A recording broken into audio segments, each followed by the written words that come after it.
दोस्तों एक बार फिर से आप सभी का स्वागत है आपके अपने यूट्यूब परिवार स्टडी वाला में। लास्ट क्लास में हम लोगों ने देखा था कि जो इम्पोर्टेंट बैटल्स थे जो कि हुमायूं के द्वारा लड़े गए थे उनको, और लास्ट वीडियो में हमने आपसे प्रॉमिस किया था कि इसके बाद में हम सूर्य एम्पायर को देखेंगे, यानी कि सूर्य साम्राज्य को देखेंगे, जो कि 1540 से लेकर के 1555 यानी कि 1540 से लेकर के 1555 ईस्वी के बीच में शासन करता है।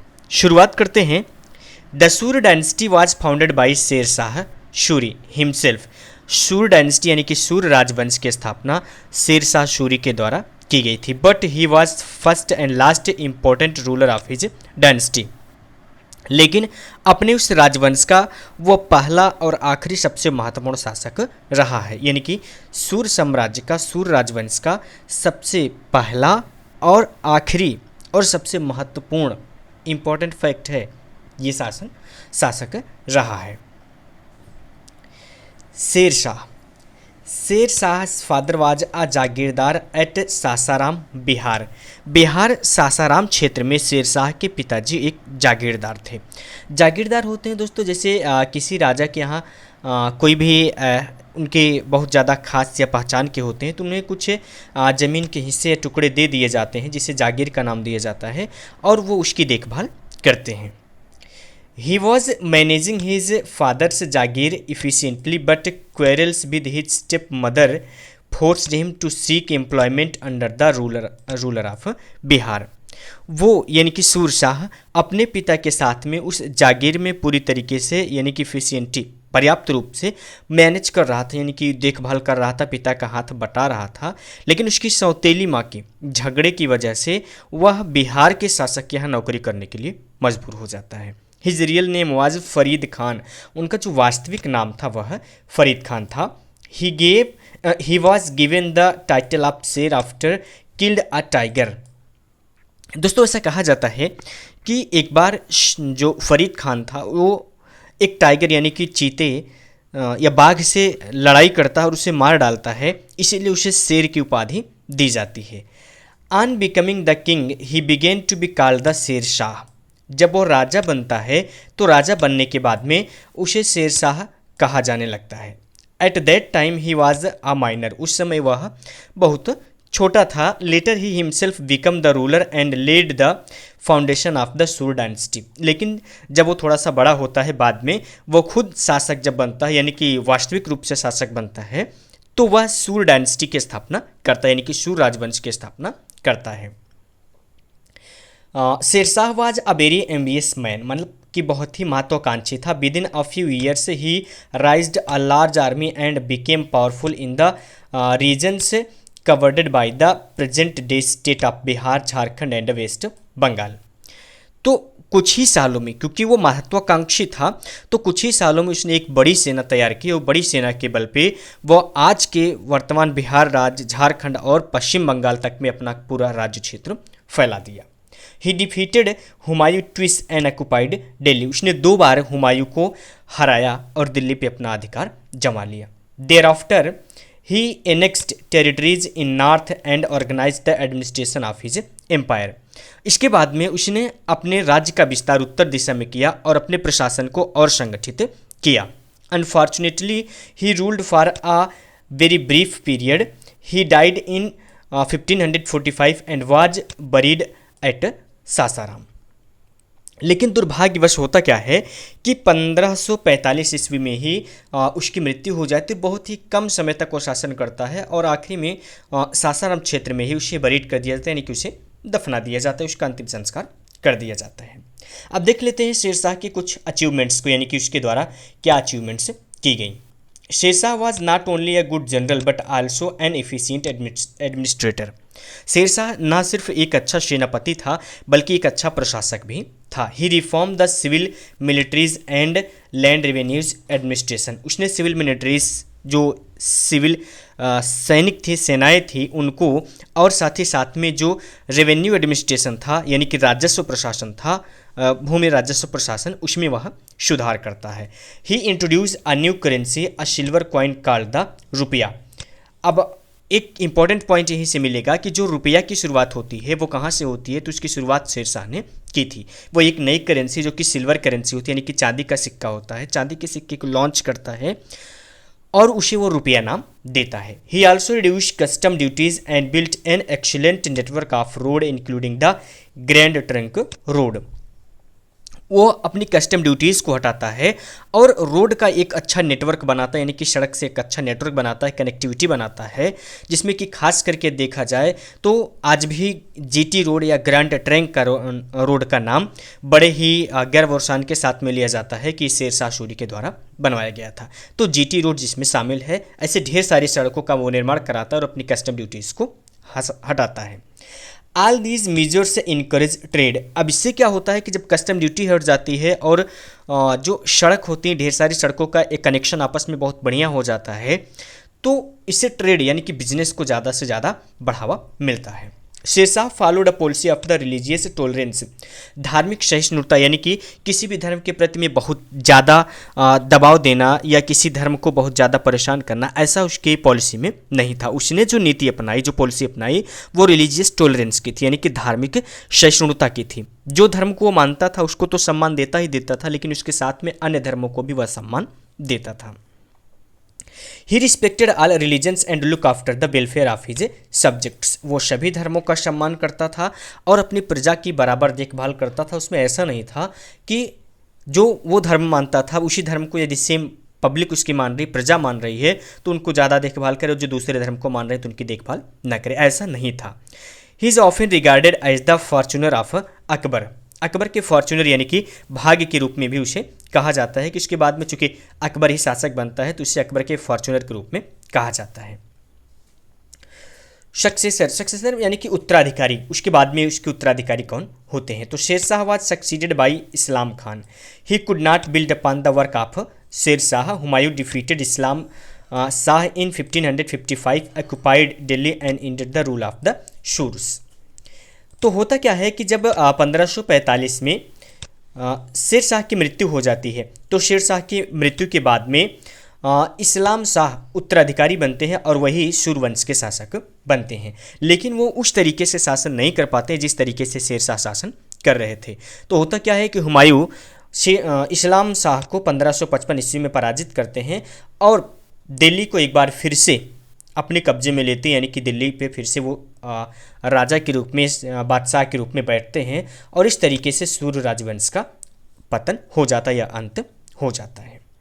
ठीक है, तो ये कुछ बातें थी जो कि सूर्य एम्पायर के बारे में थी, सूर्य साम्राज्य के बारे में थी। अब इसके बाद में हम देखते हैं 1556 से लेकर के 1605 ईस्वी के बीच में अकबर को, कि अकबर का शासनकाल कैसा रहा, उन्होंने किस तरीके से शासन किया। दोस्तों मैं एक बात आपको और बता दूं कि इसमें जो चीज़ें हैं मैं इस तरीके से क्लियर कर रहा हूं कि एक स्टोरी के रूप में समझ में आ जाए। इसके बाद मैं फैक्ट के रूप में, यानी कि इनके भी जो भी चाहे सूर्य एम्पायर हो या फिर मुगल एम्पायर हो, इन सभी के जो इंपॉर्टेंट फैक्ट हैं उनकी वीडियो मैं जल्दी लेकर के आने वाला हूँ। अभी के लिए बात करते हैं अकबर की, जो कि 1556 से 1605 ईस्वी तक शासन करता है। Akbar was perhaps the ablest of all Mughals empire. Ablest का मतलब कि सबसे कह सकते हैं कि महान या सबसे ज़्यादा जाना माना, या उस मुगल वंश का, मुगल साम्राज्य का सबसे महत्वाकांक्षी, सबसे शक्तिशाली राजा हुआ।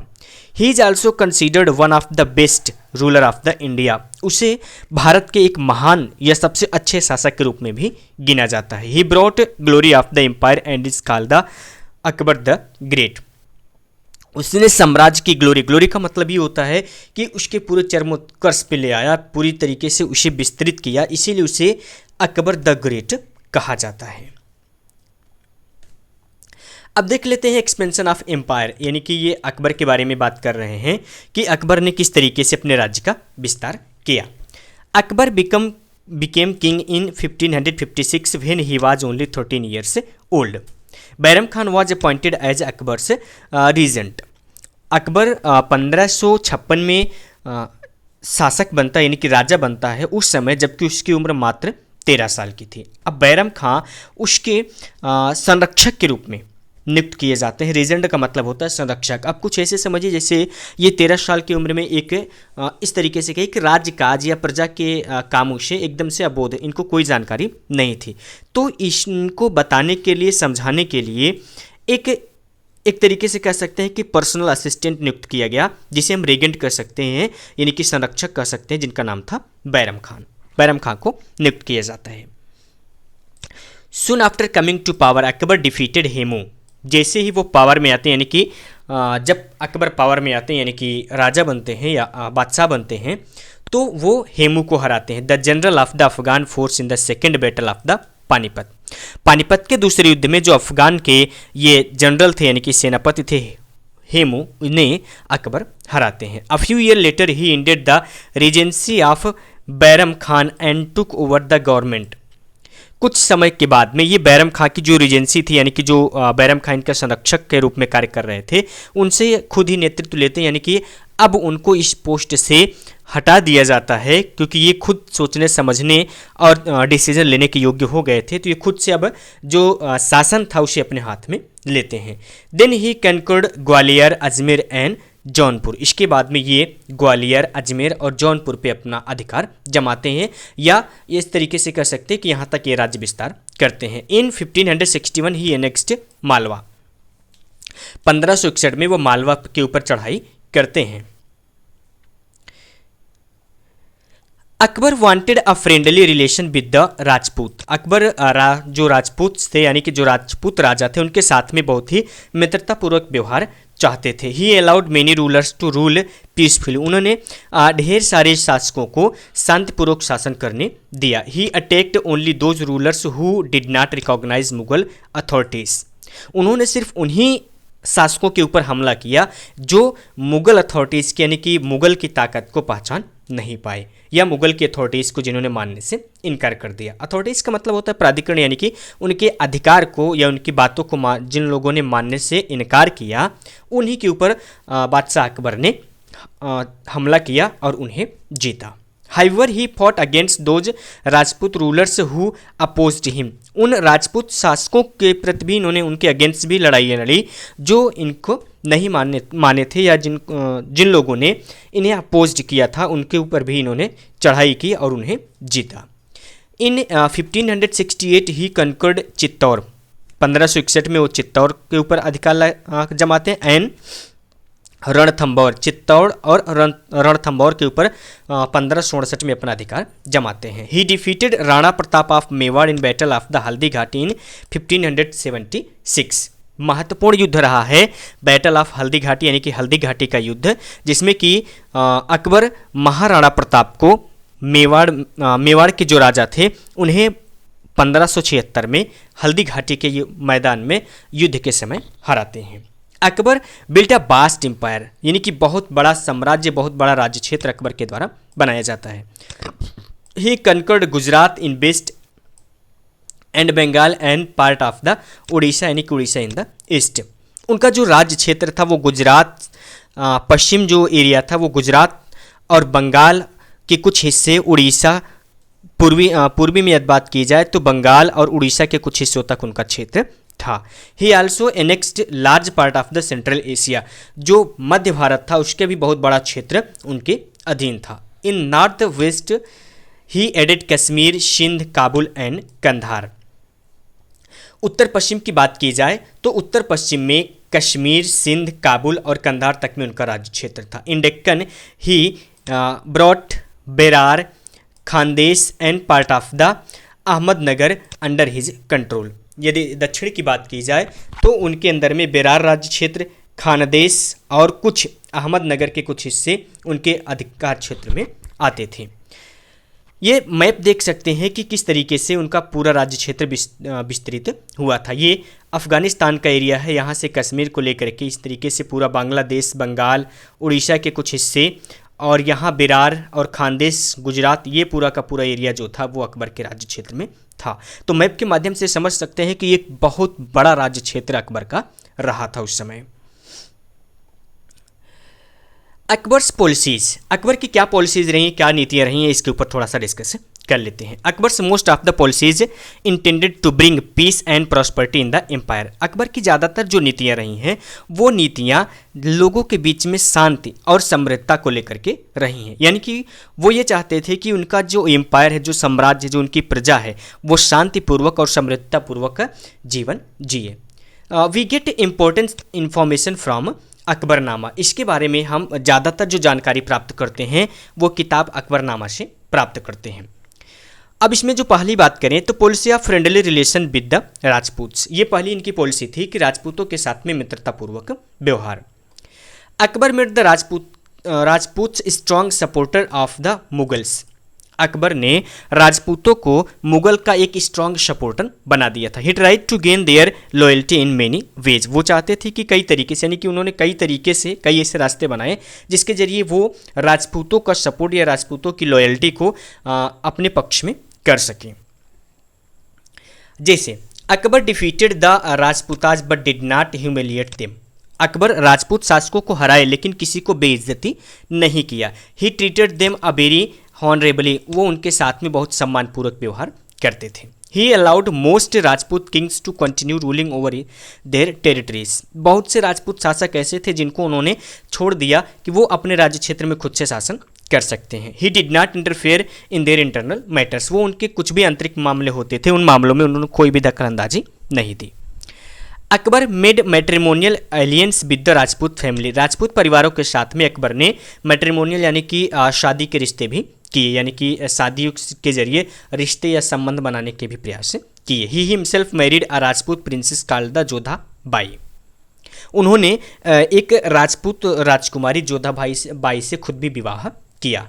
His sons also took Rajput princesses as their wives. उनके यानी कि अकबर के जो बेटे हुए उन्होंने भी कई राजपूत राजकुमारियों के साथ में विवाह किया, उन्हें अपनी पत्नी बनाया। The Rajput ladies wear given complete religious freedom. जो राजपूत लेडीज यानी कि राजपूत घराने की जो औरतें थी यहाँ अकबर के यहाँ जो विवाह करके आई, उन्हें धार्मिक स्वतंत्रता थी, पूरी तरीके से उन्हें धार्मिक स्वतंत्रता थी कि वो कोई भी धर्म को पालन कर सकती थी। चूँकि जो राजपूत थे वो हिंदू धर्म को मानने वाले थे और जो मुगल थे इस्लाम धर्म को मानने वाले थे, लेकिन अकबर के यहाँ यानी कि इनके शासनकाल में जो राजपूत घर की जो औरतें थीं उन्हें पूरी आज़ादी थी, वो जिस धर्म को चाहे उस धर्म को मान सकती थी।